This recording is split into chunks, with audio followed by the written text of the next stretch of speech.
Hello, everybody, and either welcome or welcome back to my podcast. As always, I do like to remind you, if you do like this, please rate, comment, and subscribe. You can find me on iTunes, Google Play, Stitcher, SoundCloud, Spotify, and YouTube.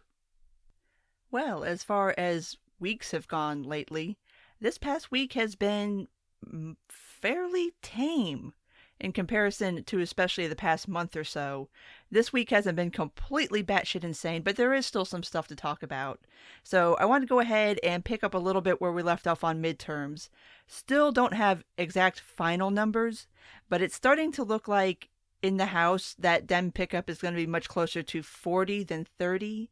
In fact, they might actually get to 40. And it looks like in the Senate, the Republicans are going to pick up somewhere between 2 to 3 seats. There are still some races out there that haven't been called. There's still some recounts going on. So, again, still don't have final numbers, but that's beginning to be like how it's going to shake out. But the two big stories that we were kind of left off on was the Florida gubernatorial race and the Georgia gubernatorial race. And as of yesterday, both of these seem to be somewhat decided. It does look like Ron DeSantis is going to be the next governor of Florida. I think they are still waiting for actual manual recounts, but as far as the machine recount is concerned, he is out of the margin of error, so I don't see the manual recount changing that. And in Georgia, it has finally been determined that Brian Kemp is going to be the next the next governor of Georgia.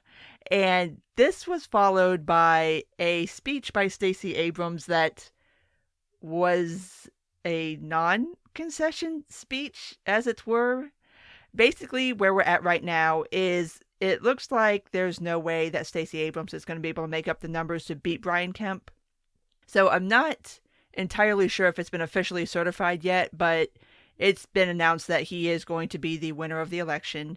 And so she gave her speech yesterday around 5 o'clock-ish, because that's what you do at Friday on 5 o'clock, is you dump bad news. And essentially, she specifically said, "I'm not conceding, but I'm going to admit that I'm going to lose." Okay, I mean, I guess whatever floats your boat, like whatever makes you sleep at night. But what she is planning on doing is, even though she acknowledges that this fight is over, apparently she plans on filing a federal lawsuit looking into voter fraud / disenfranchisement in Georgia. So this isn't entirely over. So just pity me for still living in my gubernatorial hell. And just know that this is still not over for me. And this is just going to go on and on and on. Probably until 2020, when Stacey Abrams inevitably runs for a Senate seat. So, but that's where we're at right now. I just wanted to a little brief update on the midterm situation before we move on to news that has come out over the past week and a half-ish. The first thing I want to talk about is the asylum ban. Now, you're probably asking yourself right about now, what the hell is she talking about with an asylum ban? When the hell did that happen?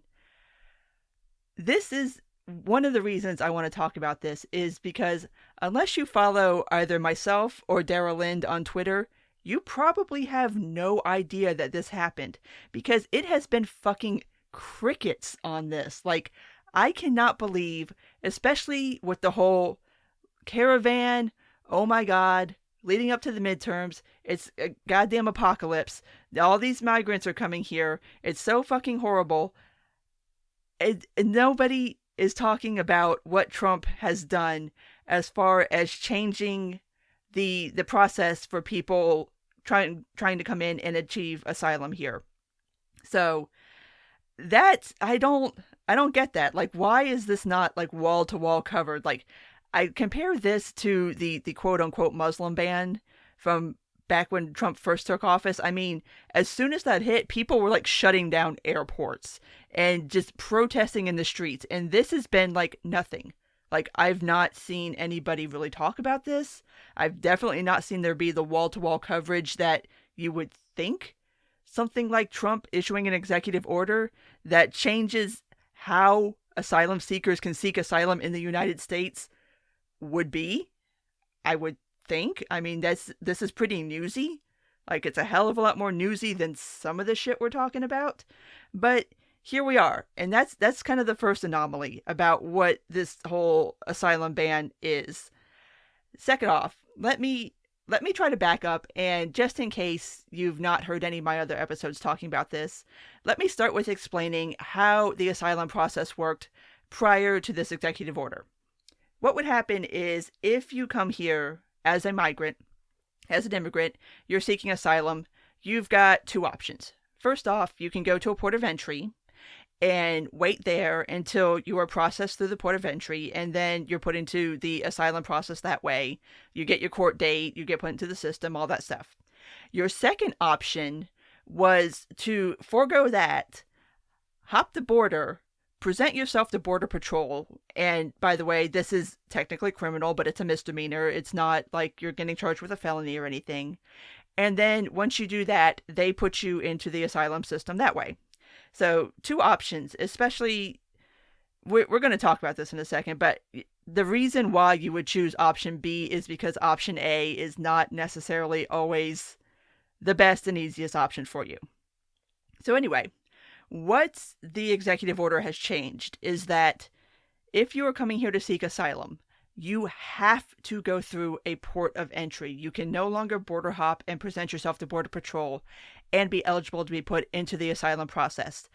Now, I mentioned option A not always being the best thing in relationship to option B on this, is that at the port of entry, the wait time is insane right now. And sometimes, like, you just can't wait and you got to do what you got to do, whatever. But I think the last estimate I saw right now, and our new migrant caravan isn't technically even here yet, but the wait time is somewhere between like 4 to 6 weeks. And mind you, when you're waiting to go through a port of entry, you're not like staying in a hotel or something. You're outside, like you're sleeping outside, you're waiting outside for like over a month. So obviously, you can kind of see where hopping the border and doing it that way is a little more expedient than just like hanging out outside for 6 weeks, waiting for a port of entry to let you in. And what I'm afraid of happening again is, if you remember back in the springtime when the migrant caravan came, there was some fuckery, for lack of a better term, going on at some of the ports of entry where people would show up and they were closed. Like, why is the port of entry closed? So this, I'm afraid that's going to start happening again. Although the backlog is as such that I don't know how much of a difference that's going to make. I mean, you almost don't have to engage in dumbassery like that to try to discourage people from going to a port of entry at this point, because the wait time is so long. So that is the first thing. The second thing is, if you do still decide to hop the border and present yourself to Border Patrol, you are not eligible at all to go into the regular asylum process, which means if you can't go into the asylum process, then you can't become a naturalized citizen, which means you can't become a full citizen. So that path is automatically denied to you if you do not go through a port of entry under this executive order. What does end up happening is, if you do hop the border, you do still do it that way, we will not send you back, because per international law, we can't do that. So here's the CYA that Trump has come up with. If you do that, you basically get put into this kind of legal gray area. It's called withholding of removal, which basically means we're not going to kick you out. We're not going to send you back to where you came from where you're trying to seek asylum from. But we're not really going to let you in either. So it's this weird gray area where it's like, it's CYA, basically. It's covering your ass so that we still can say, all right, we're following international law. Anyway, so that is what is going on there. And like I said, I'm not understanding why more people aren't talking about this, because it really is quite the change in how we process asylum seekers. And it's being done specifically because of this migrant caravan, which God only knows how many people are even going to end up here anyway. But yeah, making massive changes to our asylum system through executive order is kind of a big fucking deal, and maybe we should be talking about that a little bit. And yeah, it's just, it kind of blows my mind. Like, I don't get it. Oh, and another thing I want to talk about before we hop out of this topic is what happens if you are part of this withholding of removal class.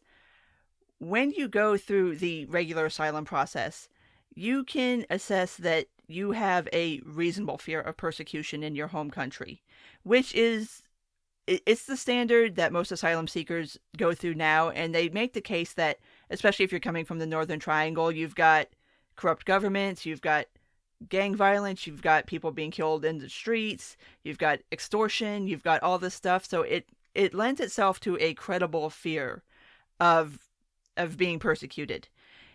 Once you're in this withholding of removal status per the EO, now you have to meet a higher standard to be able to stay within the country and not be deported. And that is a reasonable fear standard, which means that you kind of have to have like something really concrete. Like you have to have concrete proof that you're being persecuted by a government or by a drug cartel or by whoever you're fleeing from in a very more like clear and present sort of way, not in a kind of vague, ambiguous, like where I live kind of sucks now. You have to have like, say, like, I am being persecuted by street gang X because of thing Y, and if you send me back, they're going to kill me. So if I remember the numbers correctly, through the normal asylum process, typically about 75% of people that go through that and go through the credible fear standard get approved. Going through the reasonable fear standard, about 25% of people that apply under that get accepted in. So obviously this is going to lead to pretty much everybody who hops the border getting deported. Yeah. Again, kind of a big deal. Kind of newsy. But of course, there have been legal challenges filed. I know specifically the ACLU has filed lawsuits against the U.S. government and against Trump for doing this. They had hoped to get a sooner hearing. They had hoped to do it this past Tuesday. But it looks like the hearing is right now scheduled for the 19th. So as it stands right now, this particular executive order, this asylum ban, is in place. Which means that there are likely going to be people deported off of the back of this. I know everybody has their feelings on this, but again, bypassing Congress, bypassing the normal just procedures for evaluating changes to immigration law like this, and just doing an end run by EO, yeah, that should be a no-no. It's obviously not, but yeah, it's kind of an extreme overreach of the executive branch that really needs to be discussed a hell of a lot more in public, because it sets a very, very ugly precedent. And especially on this, like the Muslim ban, Trump kind of had a fig leaf in that all of the countries that he was banning people from coming in from, with the exception of Chad, were on the state-sponsored terrorist list. So you could kind of claim the national security thing. On this particular issue, you don't have that fig leaf. So I'm very interested to see how a court case against this is going to go forward. Like, I don't see it being upheld in the way that the Muslim ban was upheld, because like I said, you don't have that national security fig leaf.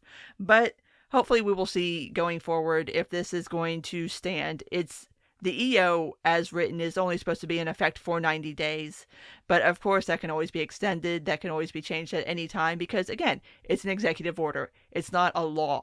So, yeah. Wanted to let everybody know that that is happening and it needs to be talked about way, way more than it's being talked about currently in the press. But let's move on to some happier news, actually. It came out this week that the much rumored, much kind of talked about, kind of leaked a bit, the new Betsy DeVos Title IX guidelines have been officially released. And there have been some very, very, very significant changes offered up by DeVos as far as how Title IX cases will be handled going forward. So the first thing that is very important to note is that the single investigator model will no longer be allowed. Under the old Obama guidelines, basically what was set up, or what was allowed to be set up, was that one person could basically be judge, jury, and executioner. Like, you would have one investigator who heard the cases, examined all the evidence, gathered evidence, made the decision, and handed down the sentence.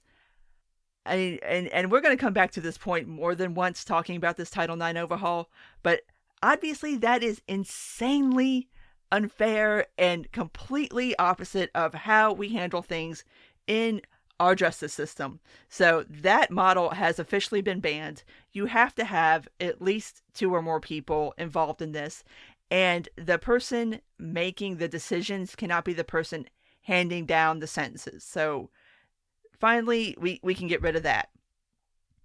The biggest thing, though, and this is the thing that seems to have pissed off everybody the most, is that cross-examination has to happen now. But that being said, cross-examination not be done by the accuser and the accused. You have to have a third party do it.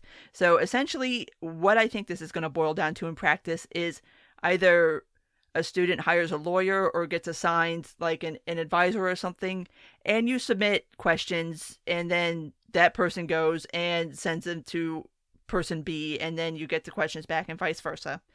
And it mandates that you do not have to be in the same room when this is happening. So accuser and accused can be in rooms next to each other. They could be in rooms across the campus from each other. They don't have to be face to face. And that we're gonna come back to that in a minute, because this is getting either willfully misconstrued or just straight up lied about. The next thing that Betsy has put forth is there is now a higher standard of evidence needed in order to bring a case against somebody. It was under the Obama guidelines, it was very, very murky as to what sexual harassment was. It was basically a free-for-all, which is exactly what it turned into. The DeVos guidelines really tighten up what can be prosecuted under a Title IX case. And it basically has taken it to what we more agree in, like, the criminal justice sphere or the civil sphere of what constitutes sexual harassment.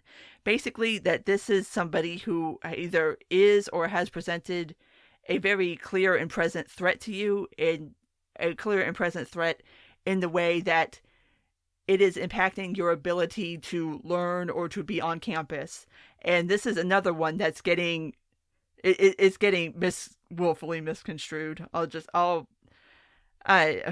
Anyway, we'll get there. One thing that did get put into the new guidelines, which is kind of which is that both the accuser and the accused can appeal a decision, which sets up the accused, like, if they are found innocent, that kind of sets them up for like a double jeopardy kind of thing, because if an accuser accuses somebody, they're found guilty, they can then appeal that decision, which that's not exactly the most legally okay thing in the world. And this isn't, I know these aren't criminal proceedings, they're not civil proceedings, they're Title IX cases. They're not legal cases, but it doesn't set up a nice precedent to know that even if you're found innocent, you can still be reaccused and retried of the same crime that you just were found innocent of. But overall, obviously, this is a very, very huge deal for those who are accused under Title IX and their rights, because I mean, it's anyone who follows these Title IX cases knows that the Obama guidelines allowed for some very, very sketchy activity to take place. And while this isn't, strictly speaking, a 4A issue, because the same way that I break out 1A issues versus free speech issues, this isn't a 4A issue, it's a due process issue. And we have it in our society that if you are accused of something, you have the right to know who is accusing you. You have the right to question your accuser. You have the right to present evidence showing that you're innocent. And in these Title IX cases, the accused had none of that. Like, I could spend hours on hours on hours telling you about just various Title IX cases that would curl your fucking hair to know how the accused were treated under the old guidelines under this. Like, there were guys who didn't even know they were under investigation. They had no idea who was accusing them. They had no idea what they were being accused of. All they know is they got a phone call or a letter telling them that this is happening, and they had like maybe a week to get any kind of evidence or anything together to prove their innocence. Like, it was just, it was insane. Like, absolutely fucking insane. So I am very happy that Betsy DeVos has released these guidelines and has tightened up the Title IX process as far as reporting these sorts of sexual harassments, rapes, assaults, stuff like that, because it's just, it got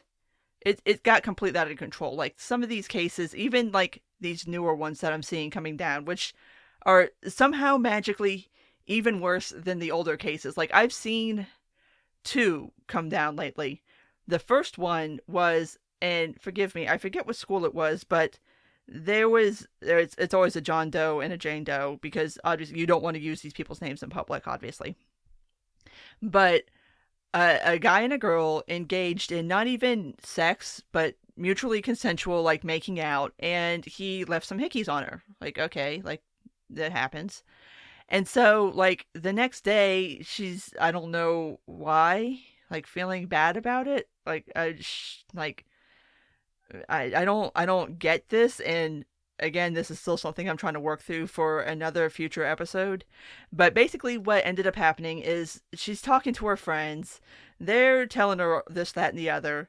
She gets on Skype with her mom, and she's embarrassed about these hickeys. And her mom's like, oh, he marked you to try to demonstrate that he owns you. So all of a sudden, this has gone from a mutually consensual makeout session to some kind of sexual assault. And this was prosecuted under Title IX, and he got kicked out of school. Like, that's fucking insane. Like, what the fuck? What, because you were embarrassed because your mom saw you had hickeys, you got a guy kicked out of school? Like, what the fuck is wrong with you? And then this last one that I've seen, this was, I believe, at UC, I think it was Irvine. I don't think it was Berkeley. But there was one girl, and she had been in a relationship with this guy, and they broke up, but they were still having sex. And she was telling all her friends that she's not having sex with this dude, blah, blah, blah, blah, blah. And so it comes out that she is having sex with this dude, like her friends find out.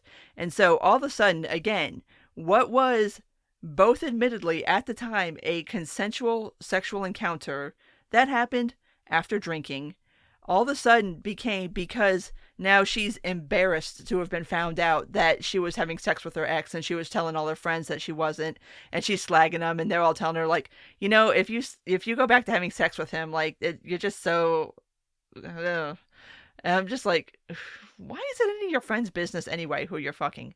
But anywho, again, because of that, because she's embarrassed to be found out to have been having the high crime of having sex with somebody consensually that she wanted to fuck, all of a sudden, this dude gets brought up on a Title IX case and gets expelled 4 days before graduation. 4 days. 4 years down the fucking tubes. Because all of a sudden, she's embarrassed that her friends found out she fucked him. Like, what the fuck is this? Like, that's insane to me. And that's just like the latest stuff. Like I said, I could go back just ever since the Obama guidelines were laid out. Just the amount of damage that has been done off of those guidelines. I think probably the most famous one was Mattress Girl, which I'm sure you all remember. That was the girl at Columbia University who basically turned her alleged rape into performance art. Well, dude sued Columbia and won and got an unspecified amount of money, which I hope this unspecified amount of money is enough to compensate him for the amount of zeros that he just lost off of his lifetime income expectancy from not having a degree from Columbia. He ended up going to a different school and getting a degree, but it wasn't an Ivy League school. It wasn't Columbia. So obviously that's going to cost him something in the workforce. Like, there's a reason people pay for Ivy League degrees. it gets you more money.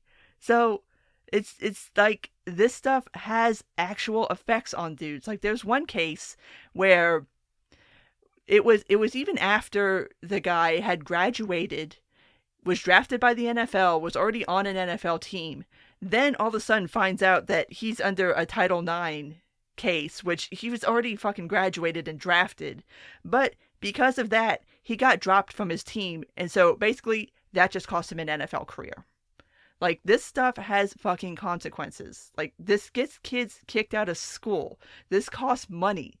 Like, and it's to the point where some of these guys are having to actually go hire attorneys, and their parents are having to pay tens to hundreds of thousands of dollars to defend them against just insane bullshit, nonsense accusations. And it's just like, it's wild. It's absolutely fucking wild. But to bring this back to the purposely misconstrued point I was making earlier, there's been two strains of pushback on this, and both of them are blatantly false. I mean, whether people are just misreading what the guidelines are, or they're just point blank lying about it, I don't know. But at any rate, these two arguments are absolutely 1000% false. And the first one is that this sets up where accusers can face the accused and vice versa in person, which, as I've already said, the new guidelines specifically prohibit the accused from directly questioning the accuser to their face. That is no-go. You cannot do that. You have to have a third party. And like I said, this is probably going to boil down to having written questions. But again, this is like the same way if you brought a sexual assault case somebody criminally. Like, this is how this is adjudicated. Like, obviously everybody hires lawyers. Everybody, either you get a public defender or you hire a lawyer. And then through that third person, you ask people questions. Like, that's how this works. And so many people are trying to say, like, this is the worst thing that could ever fucking happen to accusers. Like, this is just somehow so fucking unfair to them, and it's going to re-traumatize them. And I'm just like, honestly, when I first read this, I thought, like, okay, this is probably the best way of squaring the circle of allowing the accusers, or the accused, to question their accusers, as we generally accept that everybody who is accused of a crime has a right to do, while still maintaining the dignity and the safety and trying to preserve the just not forcing an accuser to directly face their accused. Like, I thought, okay, this is as good as it's going to get. Like, you don't even have to be in the same fucking room. Unlike being on trial, where obviously you're in the same room with somebody. They even offered to let them be in different rooms. Like, you literally do not have to see each other in this process, like, ever. Like, I don't get it.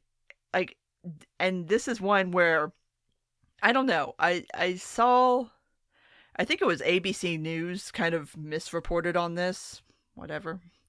But so many people have ran with that argument, and it's like, did you not fucking read the guidelines where it specifically states that what you're saying is going to happen is expressly prohibited?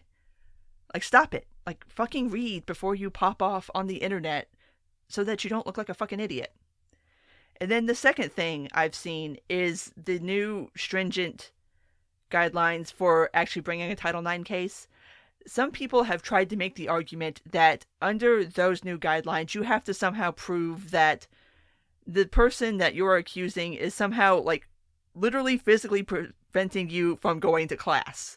Which, no, that's not what the fucking guidelines say. They say that you have to present evidence that this person that you're accusing is making it to where you cannot learn. Not that you're being, like, physically barred, but it's making a situation so uncomfortable for you that you can't. Like, you just can't. So that is going to eliminate, I hope, at least a good amount of the bullshit Title IX cases that should not be in front of a Title IX committee at all. Hopefully, but of course, people are misconstruing that too and trying to make that out to be the worst thing ever for those who are the victims of sexual assault. And it's like, no,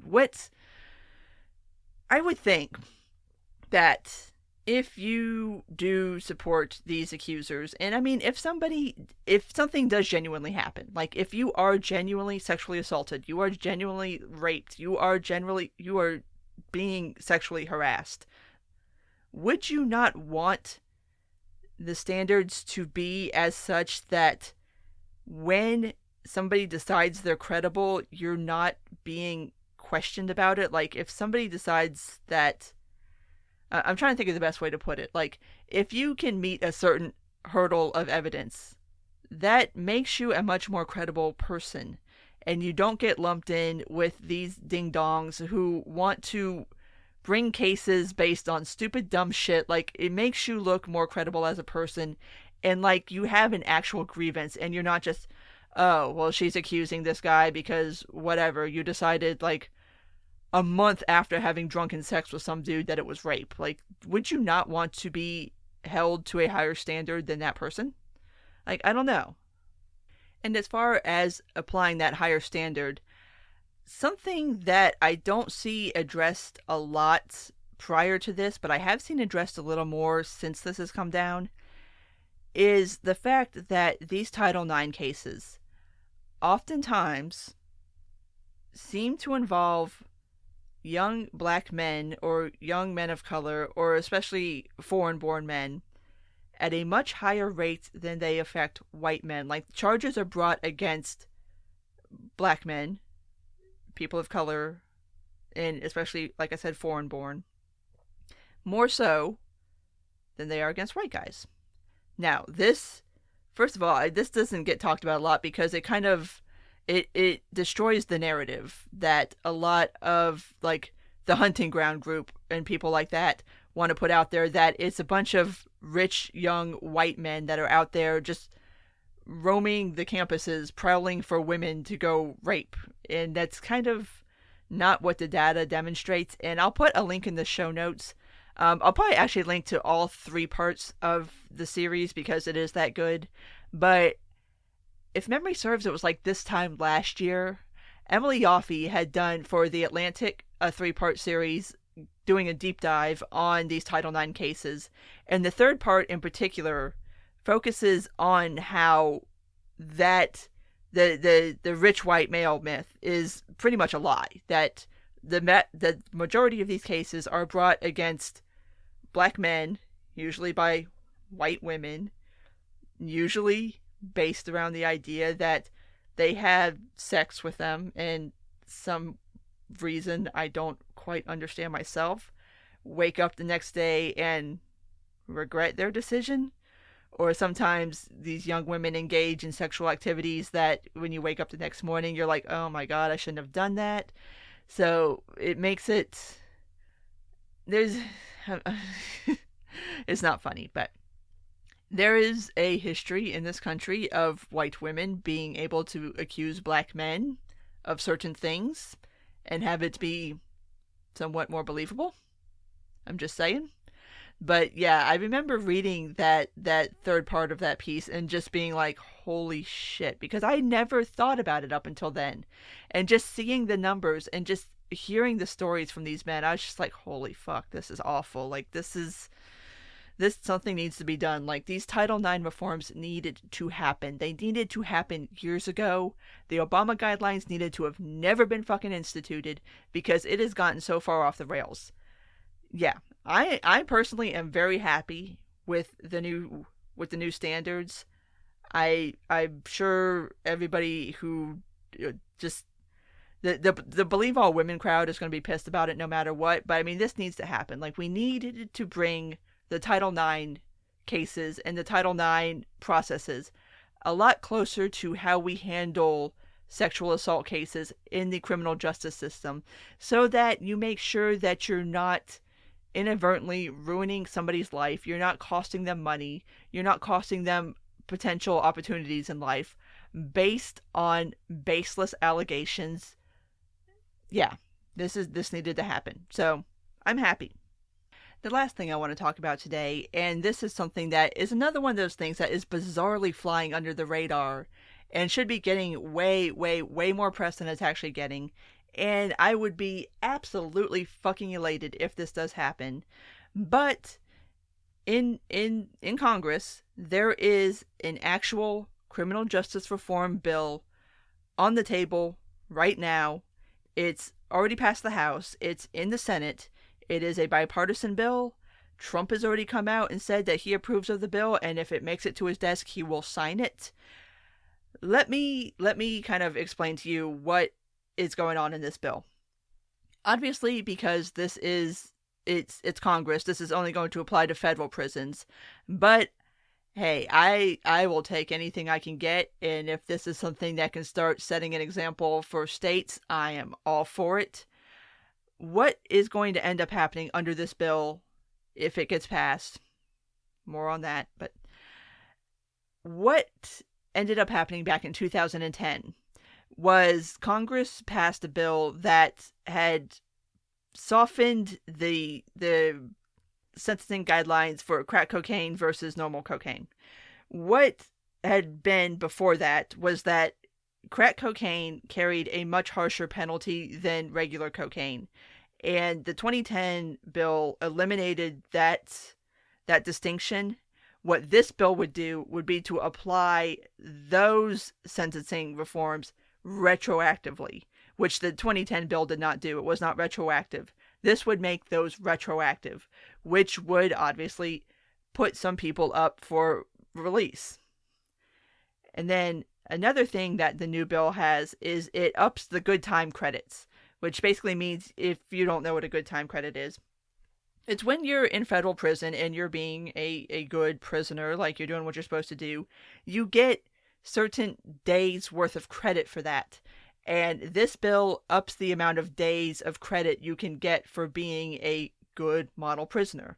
So that, again, if you are doing what you're supposed to do, you can get out of prison sooner. Now, there are some exceptions to this rule. This will not apply to convicted murderers. It will not apply to sex offenders. It will not apply to convicted spies, convicted terrorists, or people convicted of selling fentanyl. So there are some exceptions to this, but again, this bill really is crafted more towards helping nonviolent drug offenders. Is really the point of this, is to try to ease up on some of those mandatory sentencing issues and some of the mandatory minimums and stuff like that have been instituted on the federal level. So this, I am all for getting nonviolent people out of jail. But moving on, because we're not done yet. There's some more stuff here, and I think these next two are really the very, very, very important ones. The first one is, this new bill will give federal judges a lot more leeway as far as sentencing.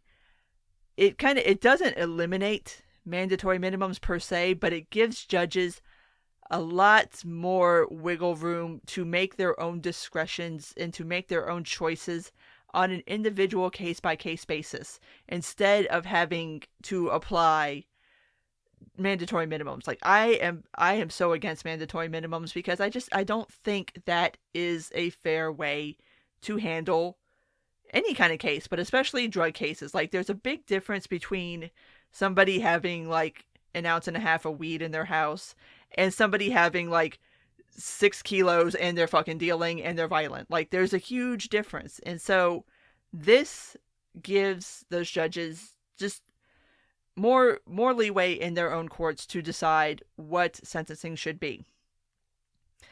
The second thing is it eliminates stacking charges. Now, under the old federal rules, basically how this would work is how charge stacking works.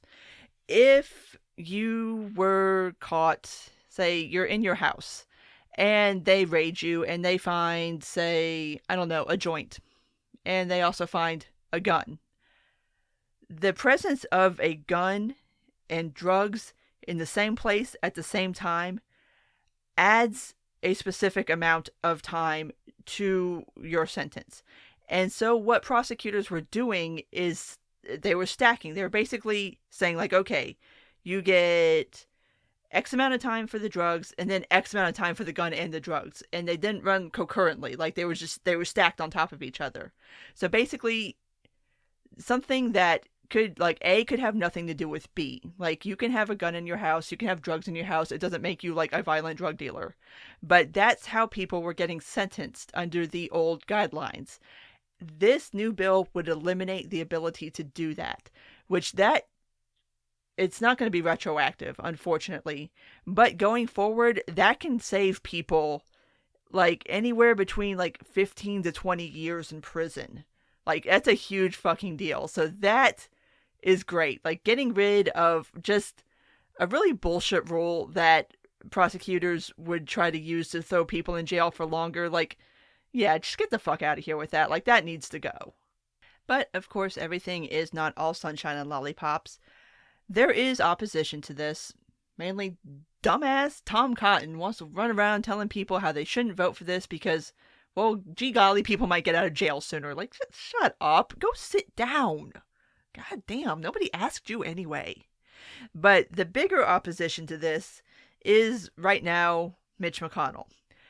What Mitch is trying to do is he's trying to kind of put out feelers to make sure that he's going to have the 60 votes that would need for this to pass before bringing the bill to a vote. And what the idea is here is they're trying to get this passed under the current Congress, our current lame duck Congress. God, I can't talk anymore today.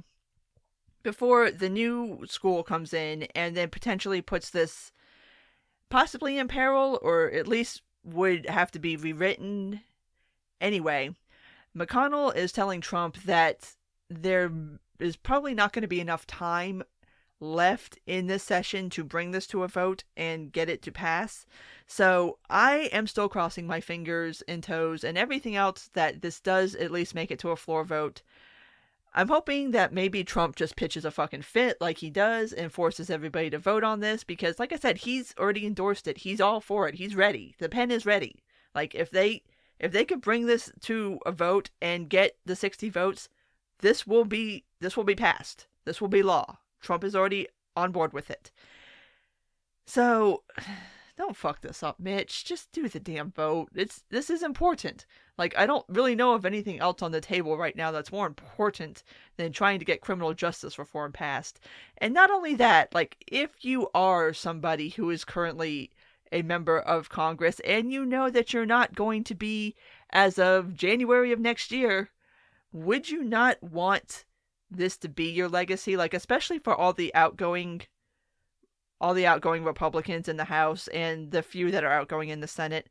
Like, wouldn't you want this to be, like, your last hurrah? Like, wouldn't you want to let them have that? I don't know. That's just me. Like, I would think the optics of that would be, like, it would be good, and it would give Republicans kind of a bit of a boost right now. Anyway, that's just me. I really hope that this does happen. The only other criticism I've seen of this bill are people that are saying that it doesn't go far enough, which, listen, would I like more? Abso-fucking-lutely. But I'm not going to sit here and make great be the enemy of good. Like, as far as criminal justice reform is concerned, I will take whatever I can fucking get because this is a conversation that needs to start happening. Like, this needs to happen on a federal level so that hopefully it will start happening on a state level. We can start getting rid of mandatory minimums. Maybe we can start getting rid of 3 strike laws. We can start getting rid of stacking. Like, this is just take what you can get, people. Don't sit there and bitch about something because it's not everything you want. Like, this is progress. This is real progress if this bill gets passed. Like, that's a big deal. Like, don't shoot yourself in the foot criticizing it because it's not everything all at once. Like, okay, cool. It opens the fucking door. So we can maybe do another bill to go a little further, and then a little further, and then a little further than that. Like, don't make great the enemy of good. That's all I've got to say about that. So, on that note, I'm going to go ahead and wrap this up. If you did make it this far, thank you. And as always, please rate, comment, and subscribe. You can find me on iTunes, Google Play, Stitcher, SoundCloud, Spotify, and YouTube. Take care, and until next time.